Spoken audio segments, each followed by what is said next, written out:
Boa noite, boa noite. E o pessoal depois for acompanhar pela internet, é o canal Transmutação Renato. Nós vamos colocar isso lá depois, esse evangelho. Então, assim, esse evangelho, bem-aventurados os que são brandos e pacíficos em a afabilidade e a doçura. Quando a gente abre assim pelo tema, se fosse comprar o livro, a gente jurava que ele ia ensinar a gente a afabilidade e a doçura, né? Mas ele só fala da vida dele. Não fica dizendo esse é assim, esse é assado, esse... Quando é uma provocação de espelho também, né? Quando é uma provocação de espelho, e nessas questões de provocação de espelho, é para a gente se enxergar, já que o evangelho pressupõe uma reforma íntima, que é para nós. Então, vamos tentar entender isso aí com uma reflexão, tentando mostrar o que é, mostrar como é que funcionaria essa questão de pessoas que são mais de aparência do que de essência. E a vida delas não nos importa, porque para nós é muito importante o viva e deixe viver.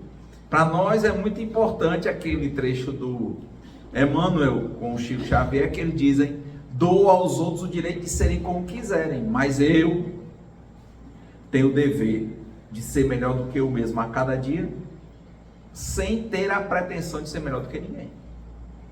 Esse é um ponto.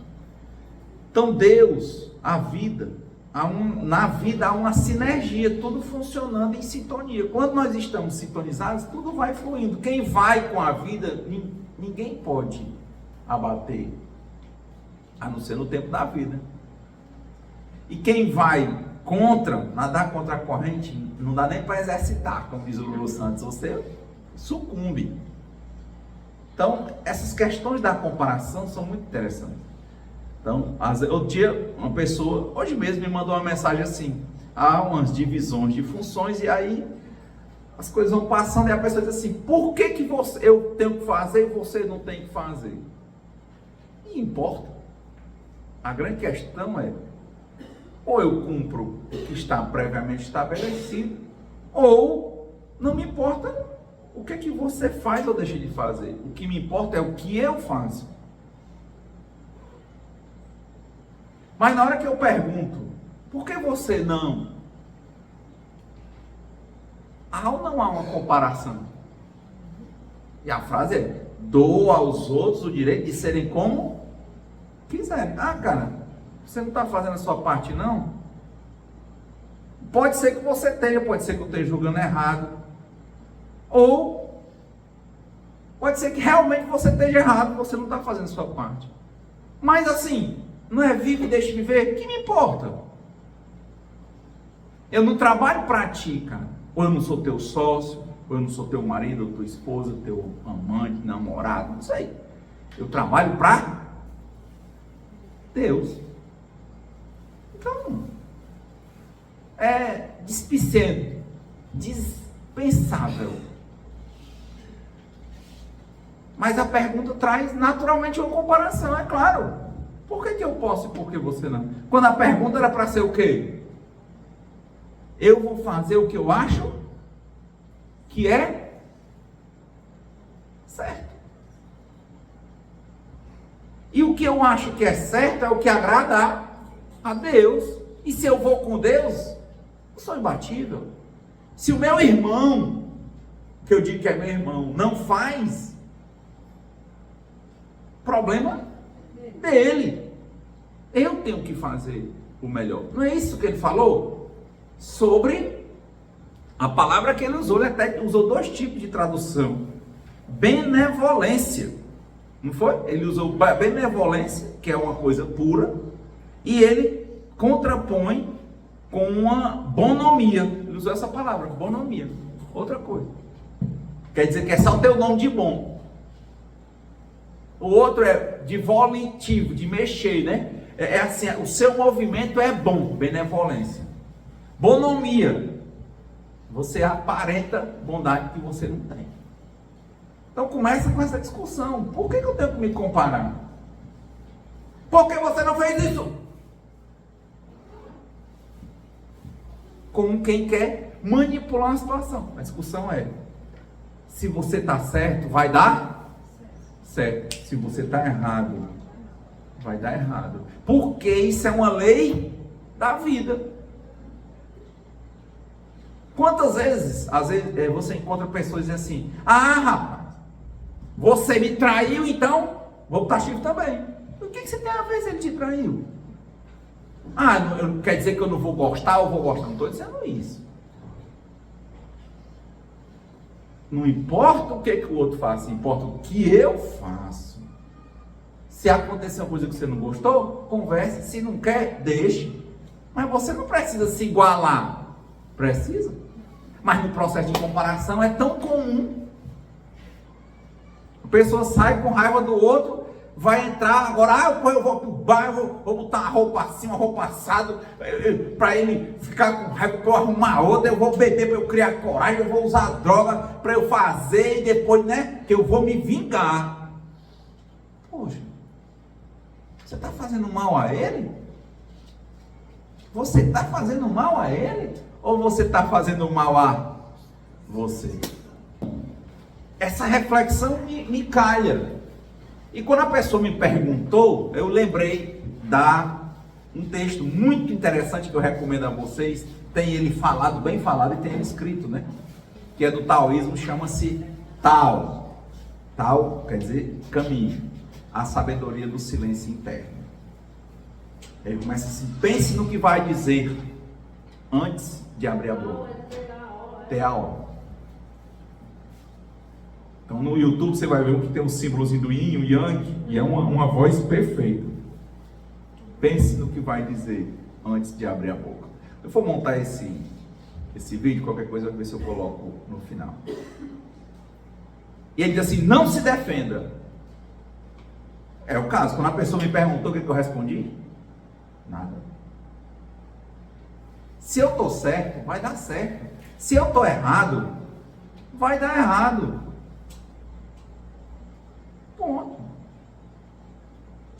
Se não tem consenso, vamos caminhar no dissenso.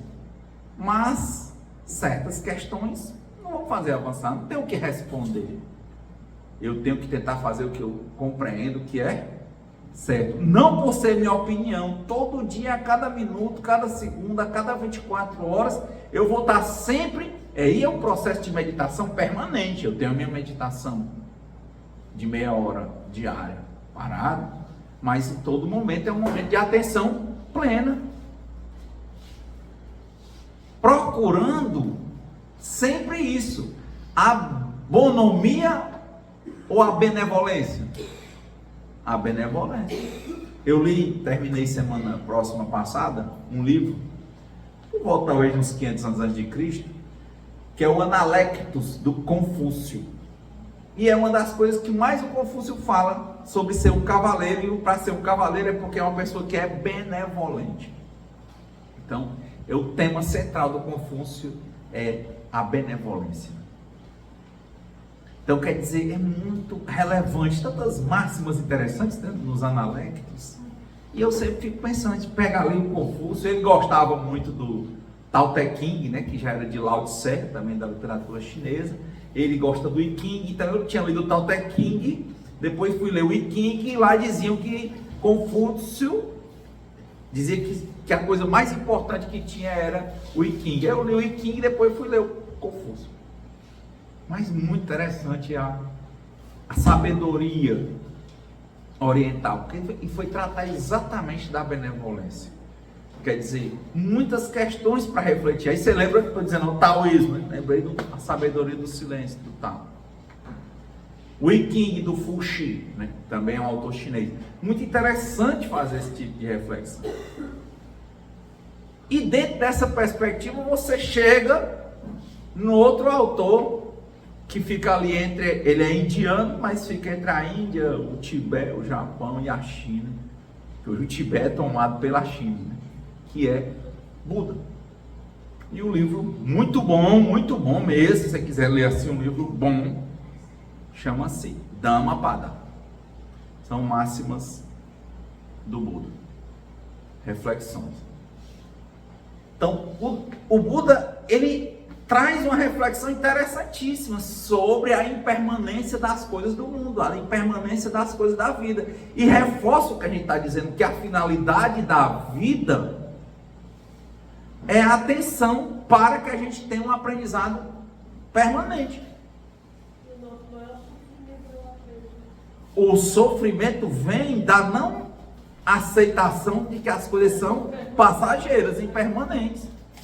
Porque a dor, dizem os espíritos, no livro dos espíritos, ela é necessária. O sofrimento é opcional. O sofrimento vem disso. A dor faz parte.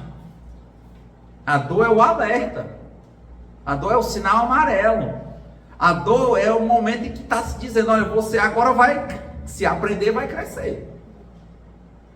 Né? Crise, quer dizer, hora de crescer.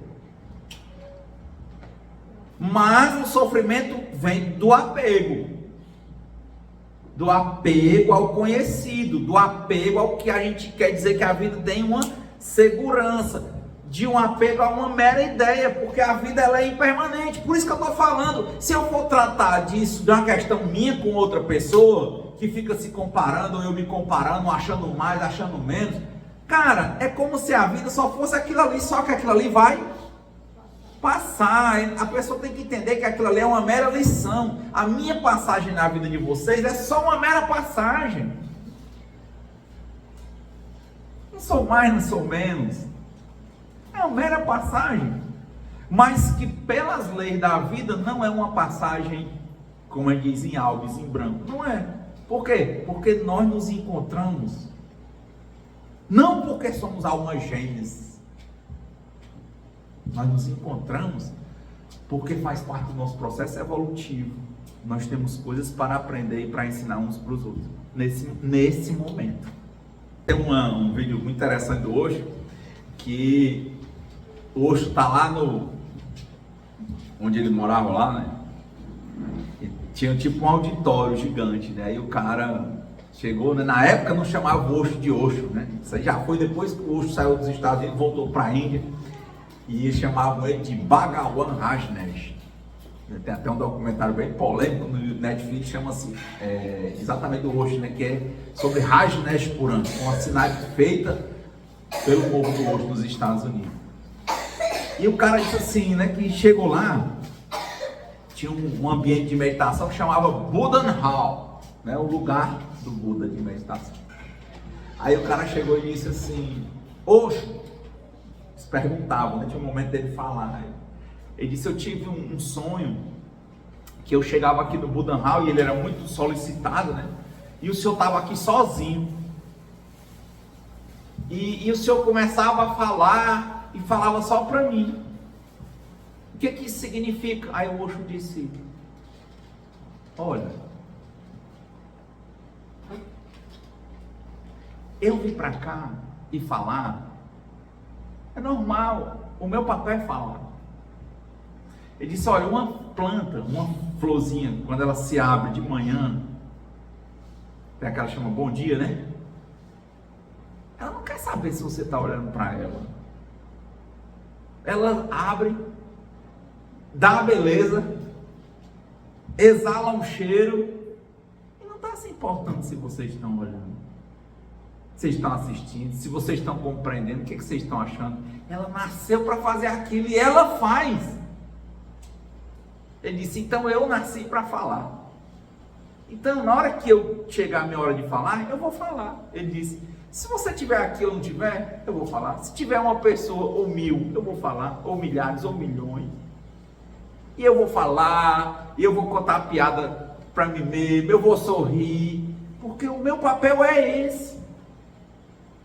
Não vou me preocupar se você vai gostar ou não, se você vai ver ou não. Eu vou fazer o que eu acho que é certo. E o que é certo é entender o para que eu nasci e fazer o que eu vim para fazer. Na história de Cristo, Pai, se podes, afasta de mim esse cálice, mas que seja feita a vossa vontade antes da minha. Ou seja, ele está dizendo, Pai, eu nasci para alguma coisa. Essa coisa parece que é essa que vai acontecer. Eu estou vendo que o negócio vai ser pesado. Se puder afastar, afasta. Mas se eu tiver nascido para isso, toca o barco para frente. É o que Jesus está dizendo. Então não tem essa. Renato, por que você, por que não eu, irmão? Faça o que você nasceu para fazer. Seja você essa flor que se abre. Dê sua beleza, dê seu cheiro. Me importa quem tem bonomia? Não. Agora me importa se eu tenho ou não tenho benevolência. Me importa se você me trai? Não importa. Importa como é a minha relação com você. Renato, mas na prática ele fica louca. Bom, de novo, o Evangelho está te dizendo, reforma íntima. Se você fica louco com a traição, se você se acha menosprezado, se você se acha menor e tal, está havendo um processo provavelmente de codependência, uma comparação, aquele manipular a vida, não aceitar a vida como ela é, não aceitar as coisas como elas são, e provavelmente você está fora do seu eixo, porque não era para você estar pensando em mim, era para você estar pensando em você. Ela falou há pouco isso. Segundo mandamento, amar ao próximo como a si mesmo. Você tem que se amar para poder amar e se permitir ser amado. Você se ama? Isso não tem nada a ver com egoísmo. O egoísmo é de quando você não se ama. O egocentrismo vem quando você não se ama, exatamente porque você vive de escravo, viciado de sentir hormônios quando se sente aprovado pelos outros. Você é viciado, dependente da aprovação, adicto à aprovação alheia. Você não nasce, não faz o que você nasceu para fazer, não faz o que você se comprometeu a fazer. Você quer que o outro faça, mas você não, entende? Coisa mais interessante quando eu fui no Celebrando a Restauração, que é a aplicação dos 12 passos de Anônimos, pedido emprestado a Alcoólicos Anônimos, aplicada pela Igreja Batista nos Estados Unidos, fizeram um livro chamado Celebrando a Restauração, que é aplicado em algumas igrejas batistas aqui e na Igreja Batista Central, que muitas vezes eu frequento. Quando eles trouxeram a perspectiva para o casal, aí tinha a fala toda segunda-feira de 7 às 9, eles têm o Celebrando a Restauração para o casal e para os outros. Muito interessante. E que começa com uma fala de meia hora e depois são as partilhas, né? A fala está gravada na internet, do casal falando de algumas coisas, e depois a partilha aí é anônima, né? Então cada um vai partilhar. Mas eles fazem um desenho para o casal que é assim, ó. Eles botam, imagina assim uma pirâmide, certo? Na ponta da pirâmide ele bota o nome Jesus. Na ponta de baixo ele bota o marido, na outra ponta a esposa. Aí nos depoimentos, sempre é em cima desse triângulo. Meu marido me trai, não sei o que. Eu tenho um compromisso, não é com meu marido, não. Na verdade, eu tenho um compromisso com Jesus. Toda vez que ela diz que o casal vai se aproximando de Jesus, o casal vai se aproximando, entendeu? Toda vez que o casal se distancia de Jesus, ele se distancia. Então, quando ela diz assim, você não presta, ó, ele está olhando para ele, ó, eles estão bem longe. Quando ele diz assim, oh meu Deus, ele fez uma coisa que eu não gostei, ó. Primeiro se reportou a Jesus, ele já não se afasta, ele vai se aproximando. Então Jesus é a fonte nesse ponto, né? E é o intermediador. E assim é qualquer tipo de relacionamento, de trabalho, de empresa. Se toda vez que a gente tiver um dissenso, a gente olhar para Deus, olhar para Jesus, eu não entendo que Deus é Jesus, tá? Certo? Eu gosto de falar isso, porque eu já outras vezes eu comentei isso. Eu não entendo e ao mesmo tempo eu entendo. Como assim, né? Tá mais prolixo que a Bíblia. É porque é assim, ó. Eu entendo que Deus está em todo mundo. Em tudo que é bom. E tudo é bom, porque o que a gente acha que é ruim é lição. Então, se a minha referência em olhar para Jesus e eu lembrar de Deus, se é isso, eu tenho compreensão de que Deus entende que você está falando com Ele. Se você olhar para um santo e estiver pensando que ele vai chegar a Deus, Deus entende que você está falando com ele. Ele não quer saber se você chama ele de Antônio, Francisco, Jesus. Não importa. Deus diz assim, eu sei que ele está falando comigo, só tem eu. Então por isso que na minha leitura, tanto faz, está lá em cima dessa ponta, Jesus, ou Deus, ou Cristo, ou quem você quiser. Deus, acho que ele não precisa. Se ele é único, vai disputar com quem? Não é igual a história, né? Diz que a mulher vinha no ônibus, andou de ônibus já, aí no ônibus, viu o motorista e o cobrador, sabe? Aí a mulher vinha sentada naquela cadeira bem da frente, sozinha, não tinha ninguém mais, só o motorista e o cobrador. E a janela aberta, aí o sol, pra cima daquele horário do sol, entendi que estava uma chuva no meio do sol, o sol em cima da mulher e ela lá no sol, tudo vago, ela não ia para a sombra. Aí caiu, a chuva começou a cair em cima dela, ela não levantava, sabe? Aí o motorista ficou com pena, entendeu? Não entendeu. A mulher levando o sol, aí quando começou a cair chuva, ela não se levantou, a chuva molhando ela. Aí ele olhou, quando parou no sinal, só tinha o motorista, o cobrador e a mulher. Aí o motorista olhou para ela e disse, por que a senhora não muda de lugar? Ela disse assim, eu mudar de lugar com quem? Só tinha o motorista, o cobrador, a bichinha. Assim eu acho que parece meio burrildes, né? Mas também parece Deus, entende? Deus assim, rapaz, eu estou disputando com quem? Se eu sou único. Estranho, né? E eu vi essa compreensão quando eu li o Mahabharata. Um dos capítulos do Mahabharata é o Bhagavad Gita, que sai até o livro, chama Gita. Aqui é um capítulo. E lá, Deus, Krishna, se revela. E ele fala, mas Senhor, por que quando as pessoas te chamam disso, daquilo, você não ataca, né? Aquela coisa do nosso Deus conhecido do Antigo Testamento. Ele diz, meu filho, por nome que me chamaram, eu só tenho um Deus, sou eu. Então eu não tenho raiva não. Se você disser assim, Renato, você é um Deus, aí Deus diz assim, o que é que você quer? Peça o Renato que eu dou. Não é o Renato. Pode ser o Renato, pode ser o João de Deus. E um estuprador, meu amigo, peça com fé. A sua fé, Deus entende. A fé vem para Deus, Deus dá. Se você merecer, se achar que é importante, Ele dá. Aí o problema da gente, a gente vai achar que Deus é o João de Deus, ou Deus é o Renato. Achar.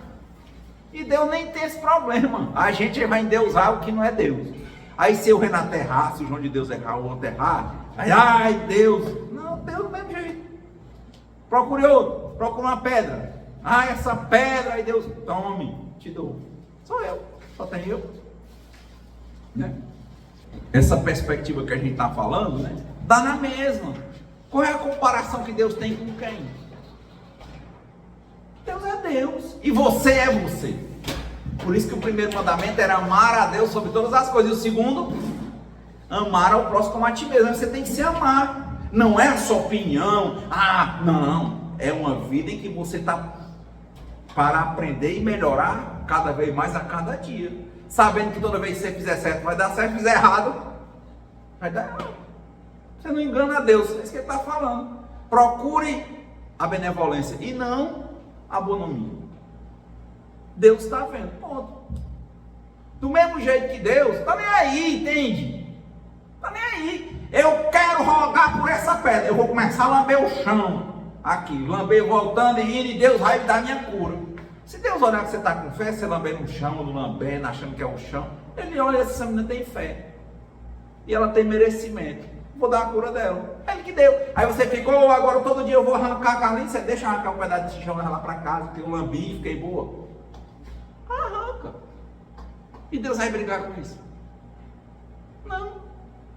A imaturidade é sua. Ele não tem nada com isso.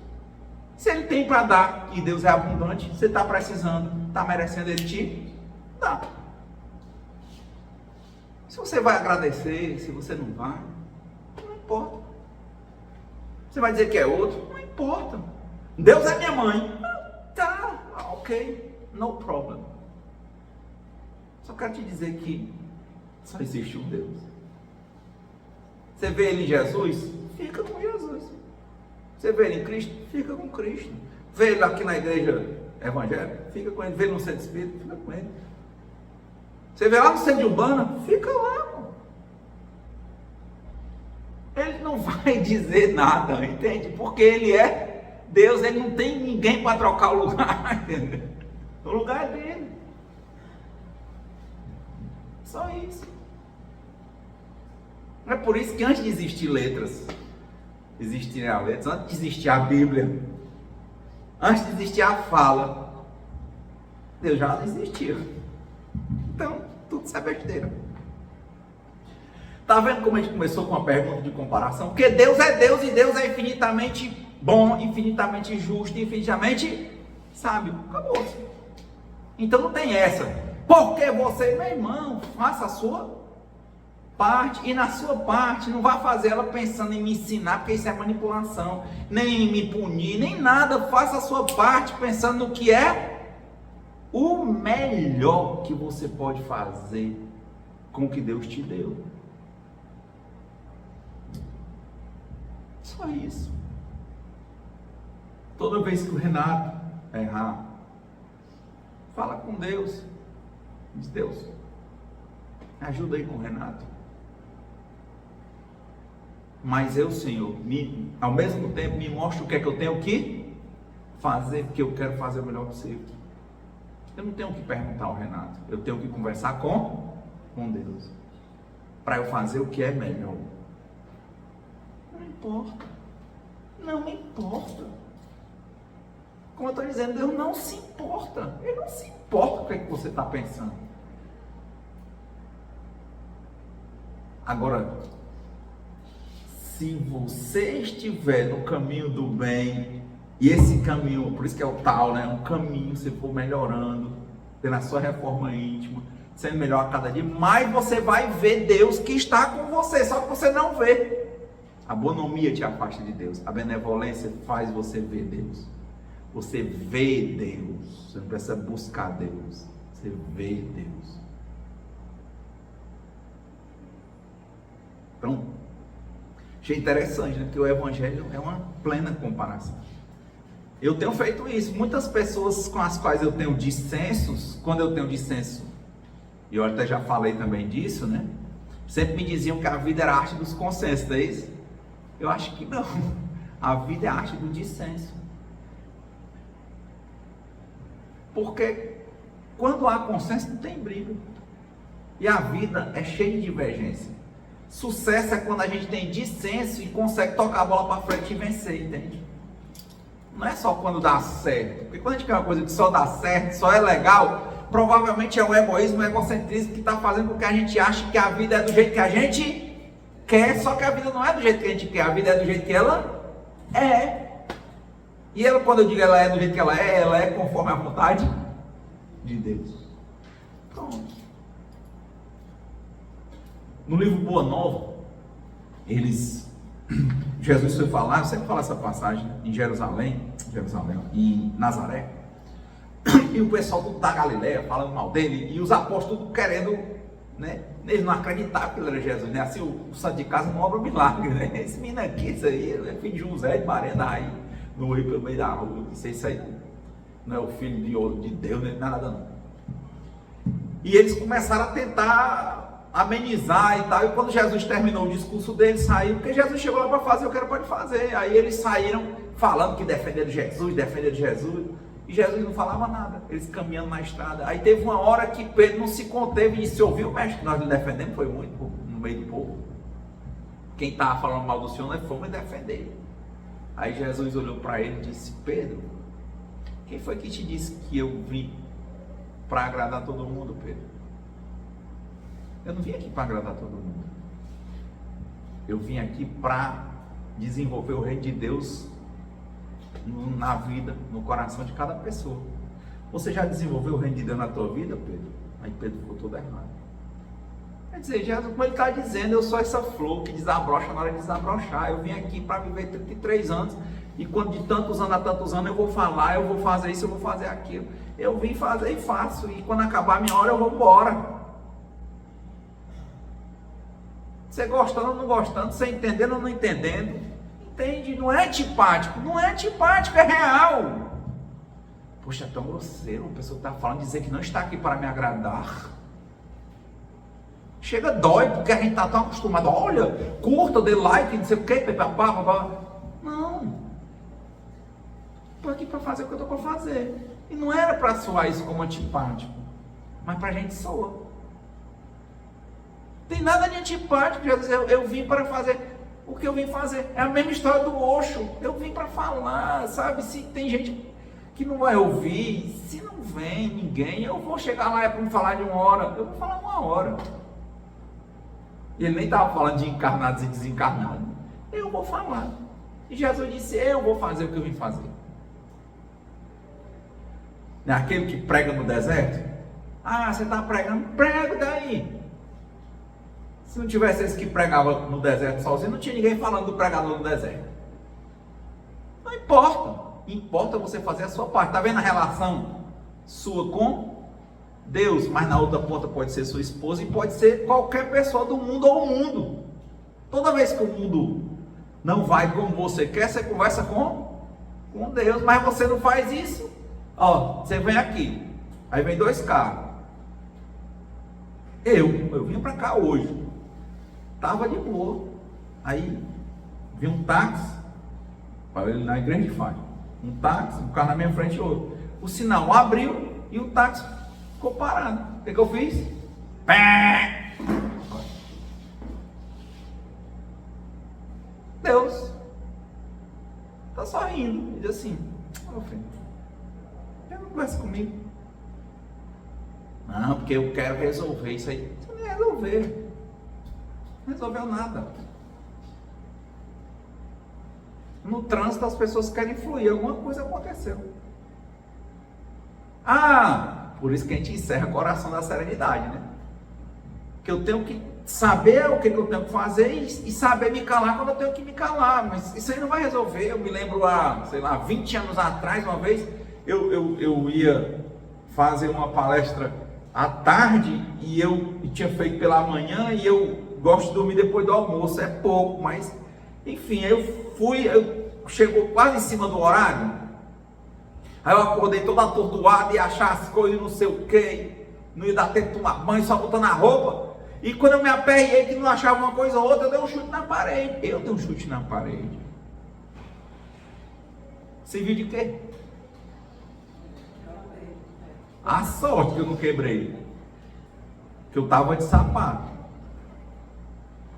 Mas de novo, se eu estivesse olhando para esse triângulo e dissesse: ô Jesus, né?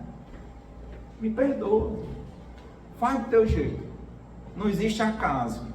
Não, eu dei um chute na parede. Eu dei um chute na parede.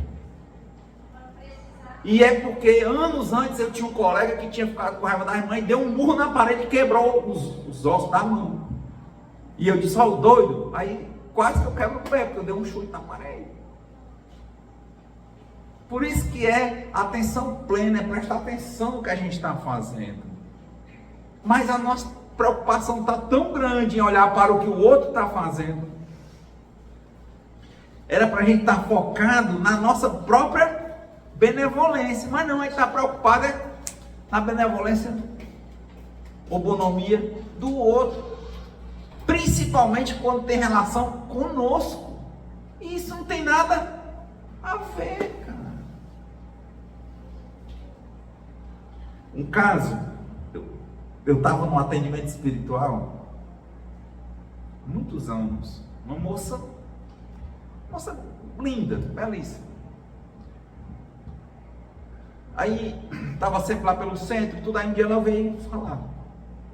Estava passando uma situação difícil, ela estava muito presente no centro. Tinha tido um bebê, ela estava uma criancinha talvez de 2 anos, ou 3. E ela disse assim, não sei, quis falar comigo, veio falar. Aí dizendo a situação que ela casou muito jovem, ela era muito jovem. E o marido dela, ela disse assim, meu marido é um menino, era um menino. Só queria estar bebendo, jogando videogame, saindo com os amigos. Começou a me botar chifre direto, me traía muito. E eu me zanguei, porque eu era menina bonita, assim, eu era cobiçado, o pessoal que eu passava e tudo, e aquilo me gerou uma revolta. E da minha revolta, e eu sabendo que ele fazia essas coisas, um amigo, o melhor amigo dele era amigo da gente e tudo, e um dia ele estava zoando aí pela rua e eu fui sair com o amigo dele para beber e conversar, e acabei ficando com o amigo dele. E engravidei.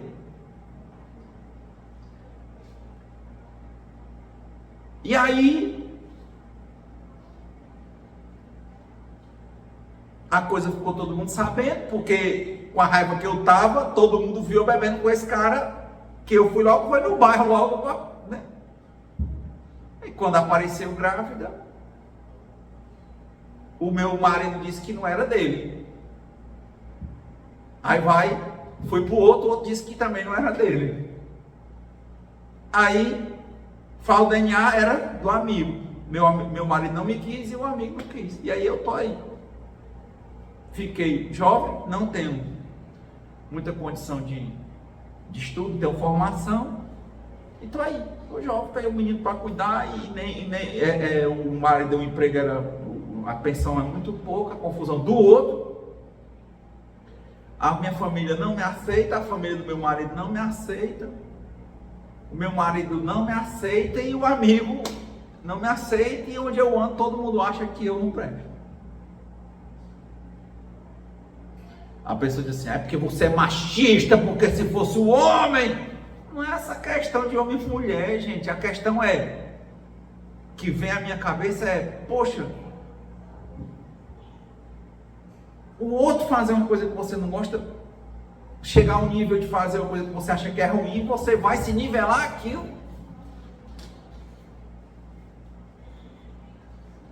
Ah, Renato, muitas vezes eu faço muito isso, não dá em nada. É o famoso um dia a casa cai, mas às vezes dá. Às vezes não dá em nada para você ver, mas nas leis do universo vai dar. Às vezes na hora que você menos espera, porque é assim, o costume de casa vai à praça, quem faz um sexto faz um cento. Quando você vê, numa hora decisiva, você vai repetir aquilo ali, acho que não vai dar em nada, e dá. Quantos casos a gente não conhece de serial killers? A maioria deles falam que eles passaram por algum tipo de assédio sexual, alguma coisa, não é isso? Os estudos todos falam isso. Aí dizem que o assediado depois se torna assediador.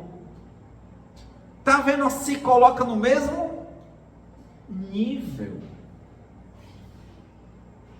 Era para se tratar espiritualmente. E exatamente o que ele menos gostou que fizesse com ele, não fazer com ninguém. O cara repete. Na música do Belchior, né? Como nossos pais. Essa é a provocação do Evangelho, gente. É a gente olhar para esse espelho e dizer assim, quantas vezes eu estou falando com os outros e estou me comparando aos outros e querendo passar o dedo na cara dos outros, ao invés de eu conversar com Deus e tentar ser melhor do que eu mesmo. E deixar as pessoas serem como elas são.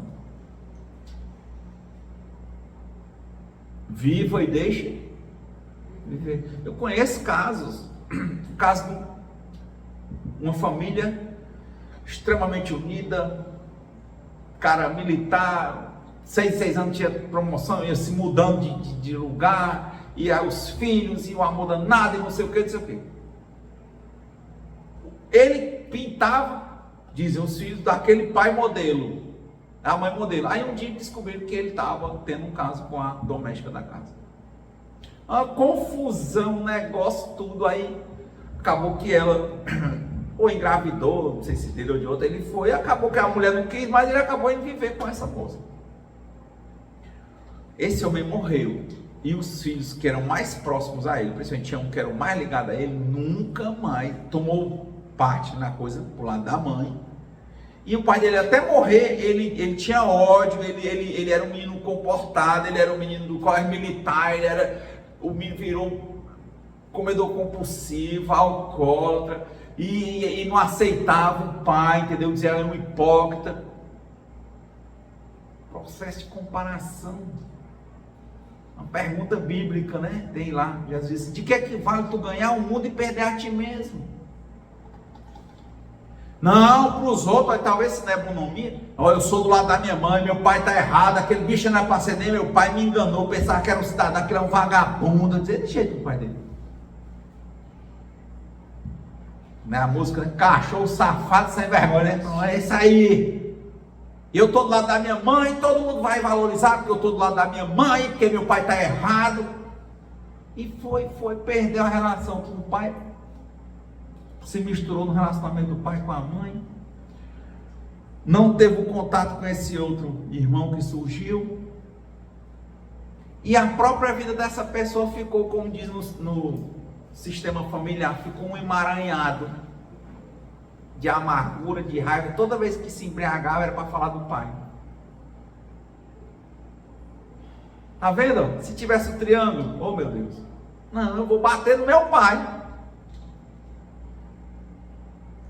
Você não diz, oh meu Deus, né? Vai logo para cima do pai. Na hora que você pensa que vai para cima, você está ficando mais distante. Se você fosse para Deus para falar com ele, né? Você estava mais perto. Quantos casos vocês devem conhecer assim? Pequeno Príncipe. Coisa mais forte, né? A Florzinha foi muito snob com ele, muito grosseira. Aí ele tomou a sério palavras sem importância e ficou triste. Depois decidiu ir embora. Foi conhecer o mundo todo, os vários planetas, para depois ver que o canto dele era onde? Lá. E não tinha mais como voltar como era. E pelo orgulho, quando ele chegou para a Florzinha e foi falar, foi querer manipular o sentimento dela. Ele disse, não sei o que, porque eu vou me embora e tal. Aí foi que ela respondeu, seja feliz. Ixi, aí que matou na unha, não foi? Disse, não, ela disse com sinceridade, seja feliz, vá. Aí ele disse, mas a vida dele era essa, botar uma redoma, botar água para ela, afastar as lagartas. Ele disse assim, e quem é que vai te dar água? Ela disse, não, eu me viro. E quem é que vai te afastar as lagartas? Aí ela diz uma frase, é preciso que eu suporte uma ou duas lagartas se ao final eu quiser ver as borboletas. Aí ele não tinha mais o que dizer. O orgulho dele não ia dar a palavra para trás. Ele disse, então eu vou me embora. Vá e seja feliz. Não tinha o que dizer. Não está decidido que vai embora? Vá. Você gosta de mim? Gosta. Mas você quer ir embora? Vá.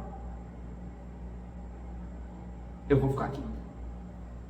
Na verdade ela é plantada lá, né? Aquilo, né? Nem ela tinha como sair e nem queria. Então, para a gente encerrar, dado o tempo, eu achei uma reflexão bem interessante. Ainda vou ouvir, né? Eu sempre escuto depois, como a gente não preparou, né, esse evangelho. Mas tem muitas reflexões mostrando para mim mesmo, e se servir como espelho, né? Quanta coisa é necessário fazer dia a dia. Não tem assim, eu sou bom, não. É o caminho da benevolência, que tem que ser trilhado a cada instante. Precisa de atenção plena. Então, que Deus nos conceda a serenidade necessária para aceitarmos as coisas que nós não podemos modificar. Coragem para mudar aquelas que nós podemos.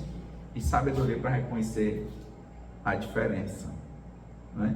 E que seja feita a vontade de Deus e não a nossa. E eu gosto de falar individualmente. Deus me conceda a serenidade necessária para aceitar as coisas que eu não posso modificar. Coragem para modificar aquelas que eu posso e sabedoria para reconhecer a diferença. Muito importante, porque às vezes fica sempre assim, no plural, e às vezes é abrindo mão de responsabilidade. Espírita não se importa com culpa. Eu acho que a benevolência não está nem com a culpa. A gente está preocupado ou está ativo na responsabilidade. Muita paz e boa semana.